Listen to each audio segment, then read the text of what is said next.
Today we're working on a mid-length layer haircut. You can call it a butterfly cut, a wolf cut, or anything like that. I like to call it a disconnected square layer.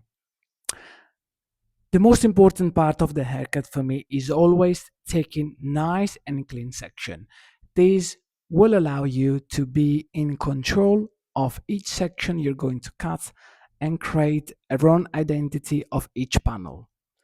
As you can see at the back, we're creating a little disconnection. So the perimeter is going to be fully disconnected from the rest of the layer. But let's start from the front.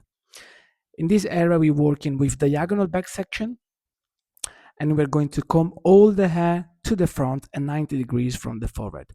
This will allow us to create a short to long shape towards the outside, which means creating a beautiful softer layers to frame the face, and at the same time maintaining a little bit of perimeter just in case your client doesn't want to lose too much of it.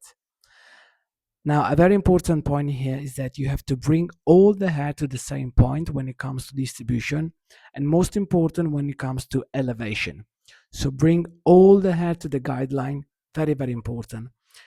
A very nice way to do that is that you must make sure that you comb the hair from the underneath and also from the top. In that way, from the underneath, you're looking for your guide, and then from the top, you're looking for your distribution. So making sure you bring in the hair exactly to the same point.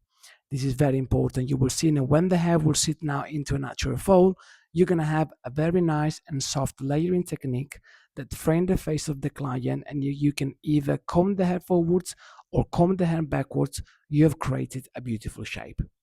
Now, very important here that you bring in the hair to the middle point. You see, we're not moving our body position to the left or to the right. We're just standing still in front of our client, making sure that all the hair reach our guideline.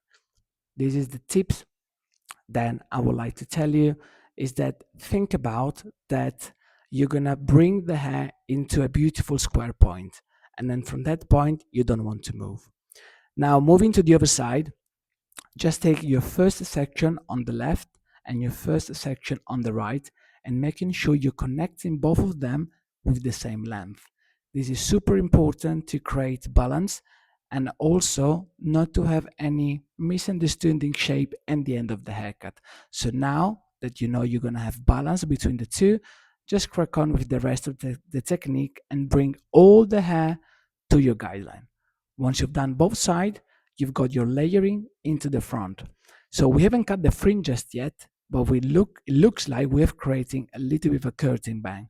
So basically with this technique, you can create your layer, your perimeter, and the starting point of your fringe as well.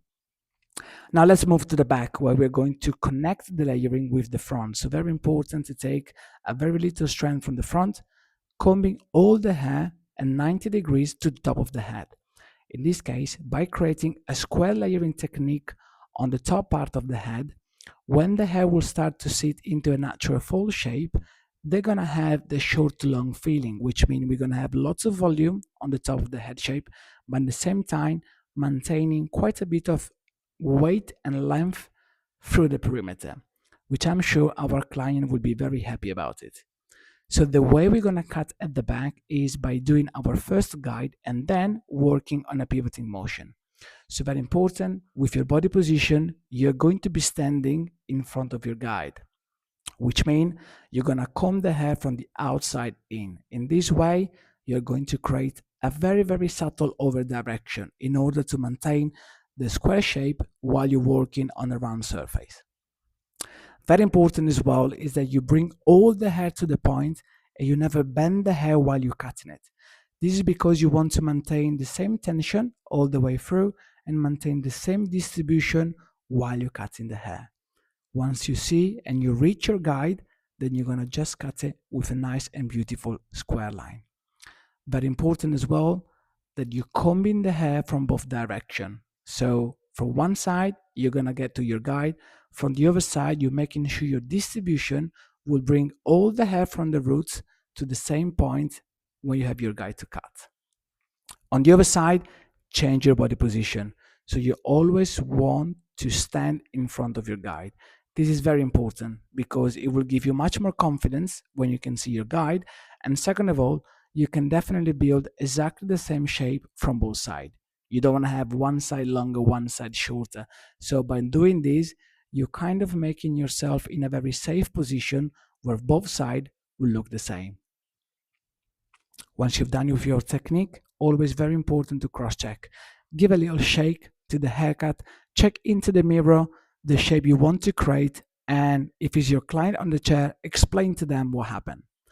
Now, with the perimeter, express your creativity. So we're going to just slide through with our scissors just to connect a little bit of perimeter, but all the shape was done in a very nice and soft way. So there is no point on creating a very strong and solid perimeter in this particular case. This haircut is perfect for wavy hair, curly hair, and also straight hair. So that's why I'm not going to create anything too strong, but we want to maintain a very nice and soft feeling into it.